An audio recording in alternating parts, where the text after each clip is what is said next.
दोस्तों, ये है edu.in और आज के इस अंक में हम बात करने वाले हैं चोल राज्य के बारे में।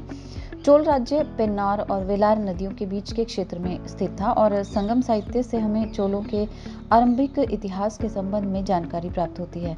इस वर्ष के जिस प्रथम शासक की हमें जानकारी मिलती है वो एलारा था। उसने द्वितीय शताब्दी ईस्वी में शासन किया था और उसकी राजधानी का नाम उरेयूर था। उसने श्रीलंका पर विजय प्राप्त की थी और लगभग 50 वर्ष तक वहां पर शासन किया। आरंभिक चोल शासकों में कारिकाल सबसे विख्यात शासक रहा। उसका ये नाम इसलिए भी पड़ा क्योंकि उसकी एक टांग कटी हुई थी। उसने कावेरी नदी के किनारे पुहार और कावेरी पट्टनम को चोल राज्य की राजधानी बनाया था। वो बहुत वीर शासक भी था। उसने तंजौर के निकट वैनी में चेर और पांडे शासकों को कड़ी पराजय दी थी।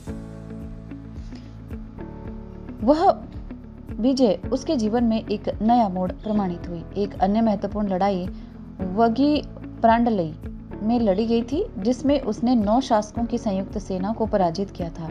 उसने एक शक्तिशाली नौसेना की स्थापना भी की थी। इस सेना के सहयोग से उसने श्रीलंका पर विजय प्राप्त की और वहां से 12,000 लोगों को दास बनाकर अपने साथ ले आया था। इन दासों से उसने कावेरी नदी पर एक पुल बनवाया। ये वैदिक धर्म में विश्वास रखता था और उसने अनेक यज्ञ भी करवाए थे। उसने एक कुशल शासन व्यवस्था की भी स्थापना की। उसने कृषि और व्यापार को काफी ज्यादा बढ़ावा दिया। एक महान विजेता और शासक होने के साथ साथ कारिकाल तमिल साहित्य का उदार संरक्षक भी माना जाता है। उसने अनेक कवियों को अपने दरबार में संरक्षण प्रदान किया। विख्यात इतिहासकार एस.के. अयंगर के अनुसार वह एक असाधारण शासक था जिसने अपनी प्रजा के कल्याण के लिए बहुत कुछ किया, जिसके परिणाम स्वरूप आने वाली पीढ़ियां उसे उपकारी और समझदार सम्राट के रूप में स्मरण करती रहीं। कारिकाल के उत्तराधिकारी बहुत दुर्बल निकले।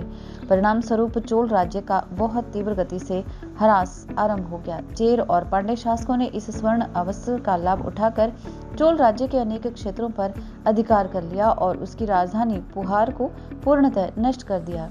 जो कुछ प्रदेश शेष रह गए थे उन पर पल्लवों ने अधिकार करके चोलों की शक्ति को लगभग चतुर्थ शताब्दी ईस्वी में समाप्त कर दिया था। चोलों ने 9वीं शताब्दी ईस्वी में जाकर पुनः अपनी सत्ता स्थापित की थी, जिसके बारे में हम अगले अंक में बात करेंगे। आज बस इतना ही।